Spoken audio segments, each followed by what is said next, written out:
You're looking at Rob Manfred right now in the major leagues right now. The MLB is trying to figure out when are they going to start. Are they going to have 82 games? Now their stories are coming out that the players, they do not want to take a pay cut. What are your thoughts to the MLB coming back right now? Look, I think I said yesterday briefly on Twitter, I tweeted out this.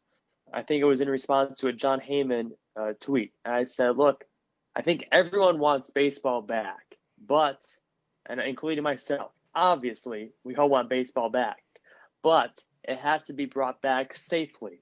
And I think that is going to be the biggest piece out of this is, look, at the end of the day, it may be about money on the players aspect, but it's also going to be about the safety of the players. Are they going to be willing to leave the comfort of their own homes when simply there's uncertainty out there? I think you have to look at all the plans that Major League Baseball and the commissioner of the league has put out there, and all the owners of the team as well. Is that at the end of the day, it's the players, it's the front office staff, it's the concession stand workers, it's everyone involved on all fronts.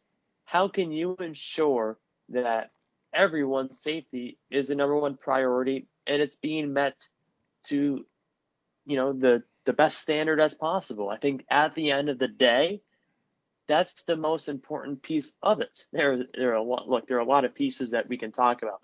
The money aspect of it, the safety of the players, the TV deals. Right. There's the broadcasters of these teams that are being affected by this, the writers, the concession stands, the people that are taking the tickets out in the parking lot. That there are all the sponsors that are sponsoring the teams.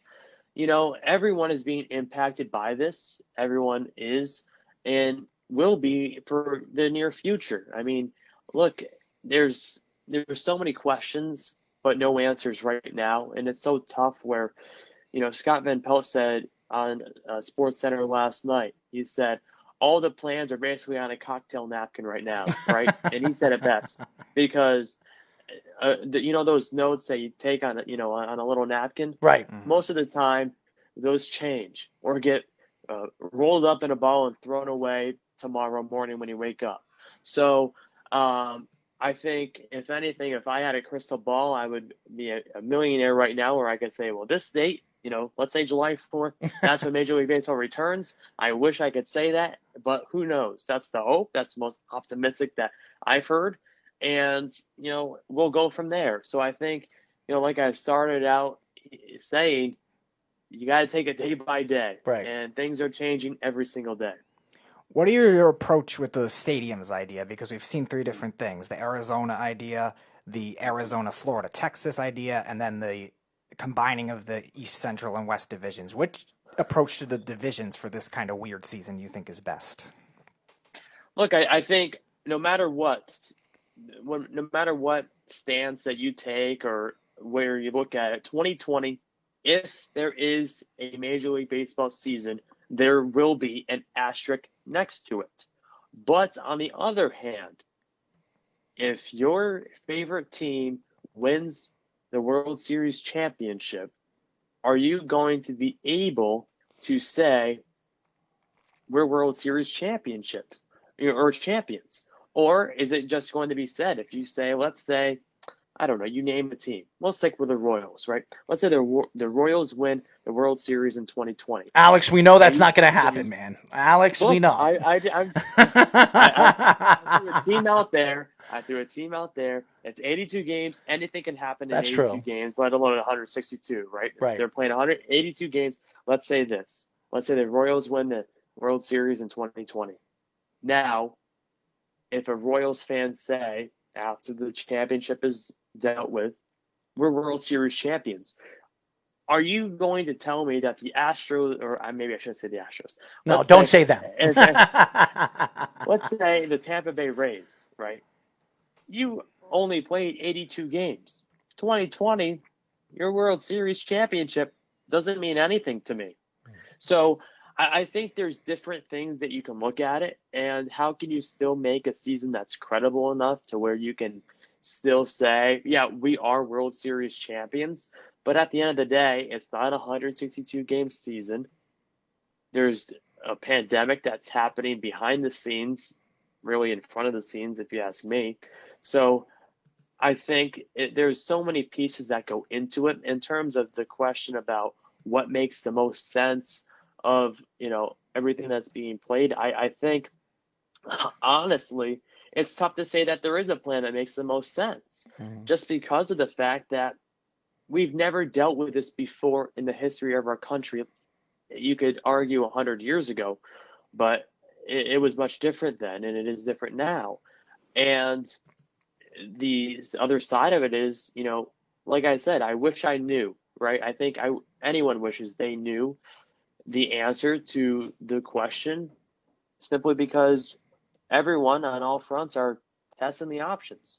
Who knows if even wearing a face mask, has the long-term positive effects that they say it does. Who heard of quarantining before 2020, right? Right. Even social distancing, 6 feet. What about 9 feet? Why aren't we standing 9 feet back? Why is it 6 feet? Or you could also look at the argument, let's say, Governor Cuomo of New York, since I'm in New York, I'll throw him out there. Who's to say, let's say, the stay-at-home orders expires May 15th, and we slowly start to open back up on May 16th. Why can't I go outside on May 15th, but everything is slowly starting to get back to normal on the 16th when there is no vaccine?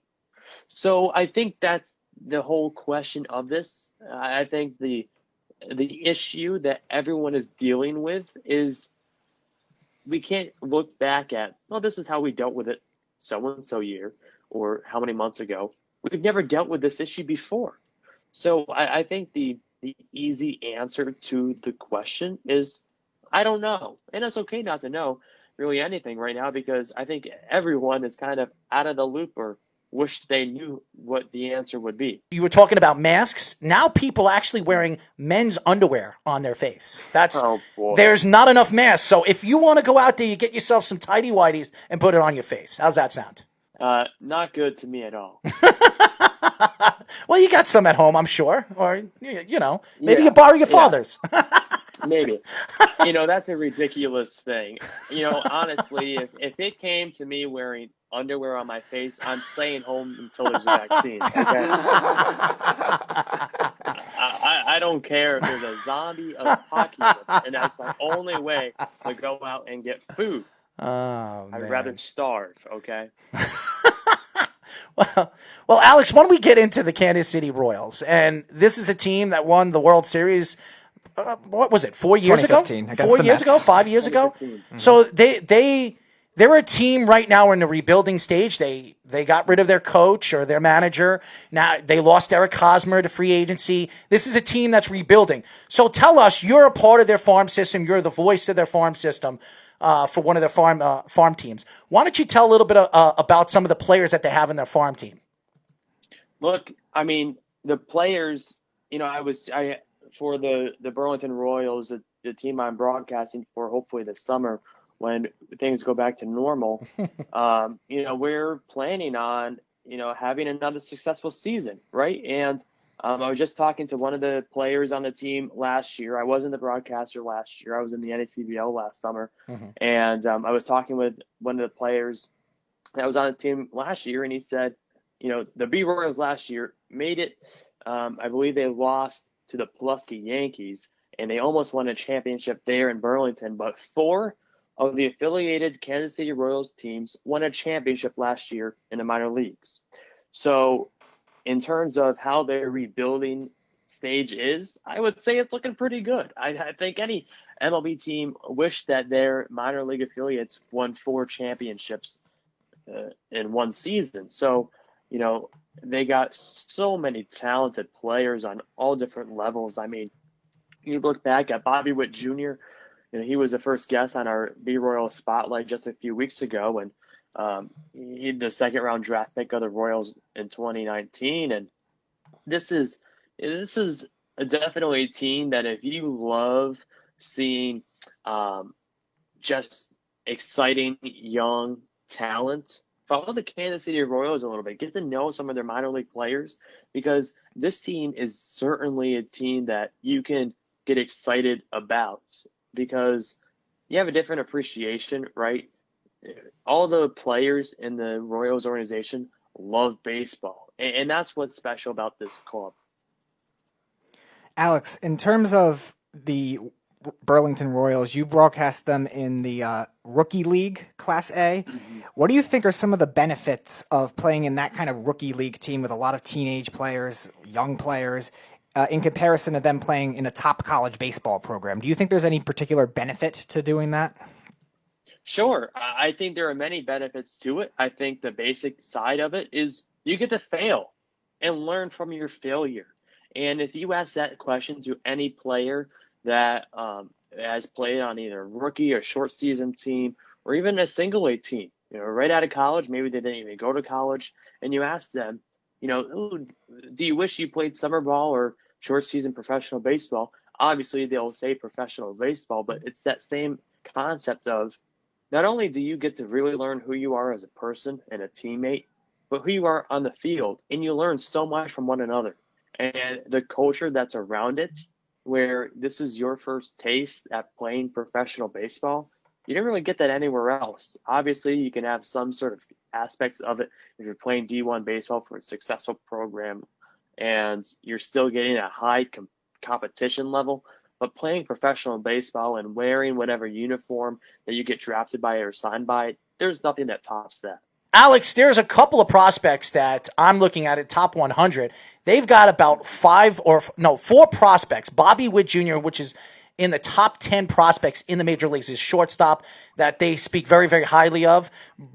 Brady Singer, who's a right-handed pitcher, who's ranked number 59 in the league, and Daniel Lynch, a left-handed pitcher, who's ranked number 61. This is a team, the Kansas City Royals, over the years that have had problems bringing in young pitching through their farm system. What do you think about some of their young pitchers right now, like Daniel Lynch and Brady Singer? If you look at pitching in the year 2020, it's extraordinary. And especially the way that baseball, you go back to the 2015 Royals, where they were kind of the first team, you think about it, revolutionized bullpenning in a sense, where the term bullpenning didn't really exist too much. And they kind of brought in that strategy where, well, shoot, what they did back in, if you're one of the 29 teams, what the Royals did in 2015, you got to admit, that was pretty smart. And you started to see, look what the Tampa Bay Rays have developed. You look at the Yankees, what they were developed. Look how many years that the Yankees' number one priority was, how's our bullpen? And you look back at last season before they got their guy in Garrett Cole, they relied on their bullpen maybe a little too much. So I think bullpenning in 2020, now it'll be interesting to see with the new rules in place where, the batter limits and things along the lines of that.